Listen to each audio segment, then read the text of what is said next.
Welcome to Campfire Stories.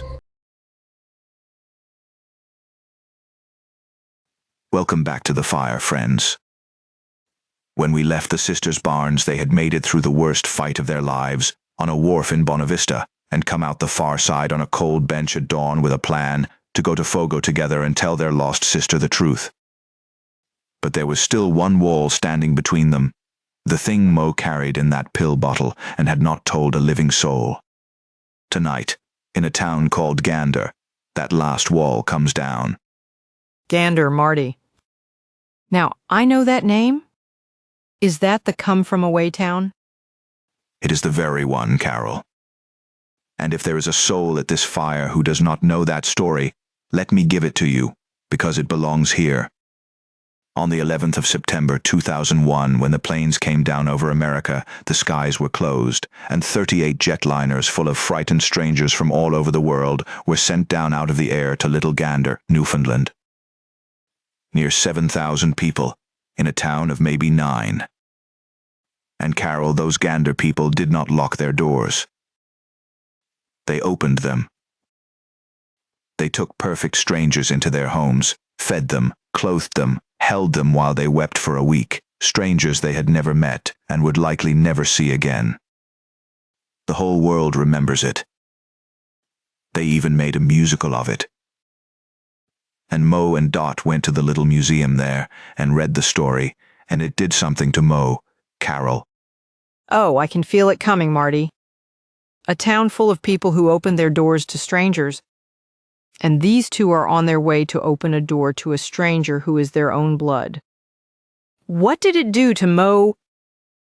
They came out of that museum into the evening, Carol, and they went to a quiet lounge for their supper, and Mo was very still, the way she gets, and finally she said, "Those people took in 7,000 strangers and asked for nothing. And we have got a sister, an actual sister, and I nearly put her in a drawer to keep a dead man looking nice." And Dott started to say something kind, and Mo held up her hand, because Mo had decided, Carol, sitting in that lounge, that she was done keeping things in drawers. And she said, "Dorothy, put your fork down. I have to tell you something, and I'm only going to be able to do it once." Oh, Marty. This is it. This is the pills. This is the pills, Carol. And Mo told her. She told her that back in the winter before Christmas, she had been getting short of breath, tired, and she went in, and they did the tests, and it was her heart.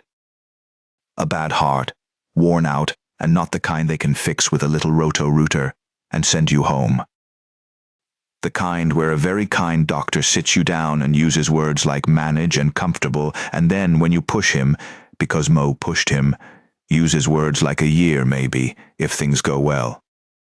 And that, Carol, was why Mo said yes to a mad bus trip around Newfoundland with her impossible sister.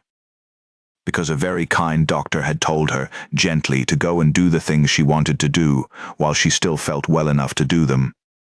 Oh, Marty. Oh, Mo. A year, maybe.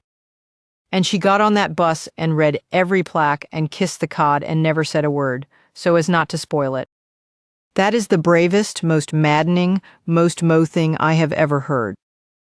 What did Dott do?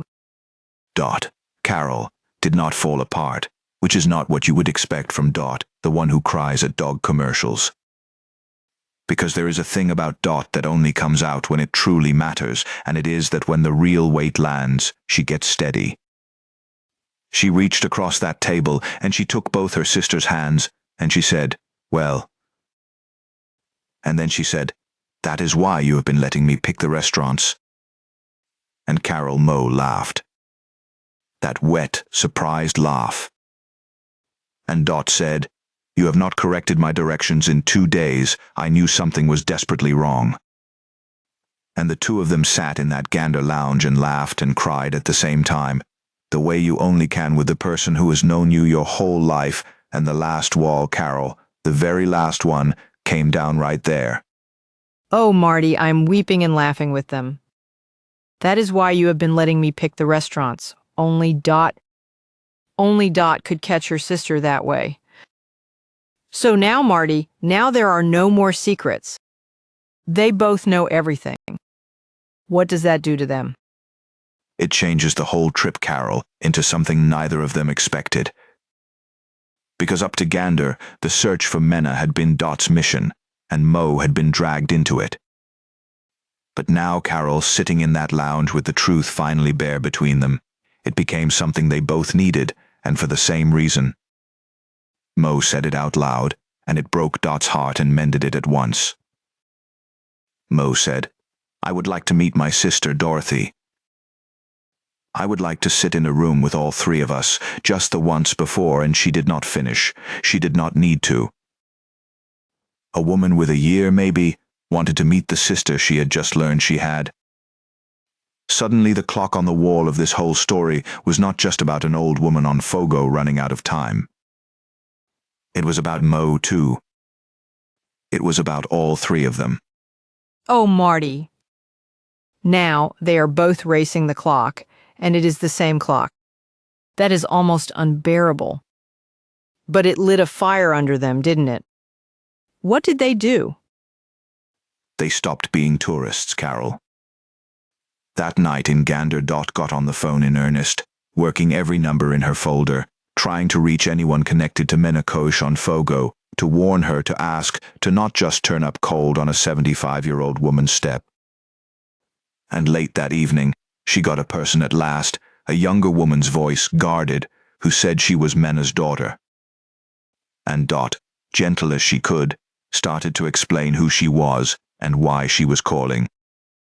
And Carol, the voice on the other end, got very quiet and very careful and said, "My mother is not well. She is in the hospital over in Gander, as it happens, and she has had enough hard surprises in her life, and I will thank you not to bring her another one."